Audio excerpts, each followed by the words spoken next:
पिछले 2-3 दिनों से मैं लगातार सिर्फ़ एक इंसान के बारे में पढ़ रही हूँ और सच कहूँ तो मुझे लगता है कि मैं उन्हें पहले जानती ही नहीं थी, सच बात भी है। नाम सुना था, इतना पता था कि उन्होंने दुनिया के 14 सबसे ऊँचे 800 मीटर से ऊपर वाले पर्वतों को सिर्फ़ 6 महीने और 6 दिन में फ़तह कर लिया था। लेकिन एक सवाल मेरे मन में बार-बार आ रहा था कि आखिर ऐसा क्या था इस इंसान में कि पूरी दुनिया उन्हें निम्स दाई कहती थी। फिर पता चला कि नेपाल में दाई का मतलब होता है बड़ा भाई और शायद कुछ लोग उम्र में नहीं तो कम से कम अपने साहस से तो बड़े हो ही जाते हैं। इनको ढूंढने के दौरान मुझे मालूम चला कि नेटफ्लिक्स पर 14 पीक्स नाम एक डॉक्यूमेंट्री है, इन पर ही बनी हुई है।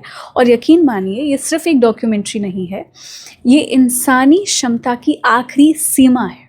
ठीक है, बचपन में जब नेशनल ज्योग्राफिक पर बर्फीले पहाड़ देखकर हम बहुत एक्साइटेड हो जाते थे।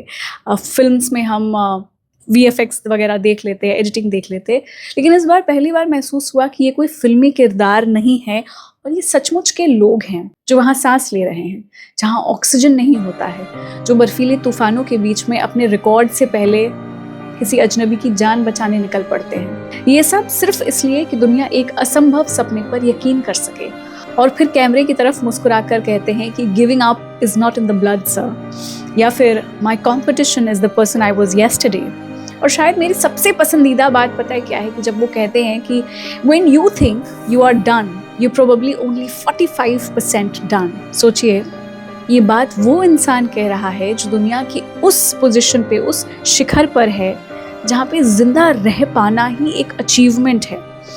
इसी दौरान उनका पोस्ट पढ़ रहे थे और उसमें उसका हेडलाइन है the mission shifts the compass holds. और तब समझ में आया कि उनका मिशन पहाड़ जीतना तो बिल्कुल भी नहीं था। उनका मिशन था कि इंसानों को उनकी संभावनाओं पर भरोसा दिलाना।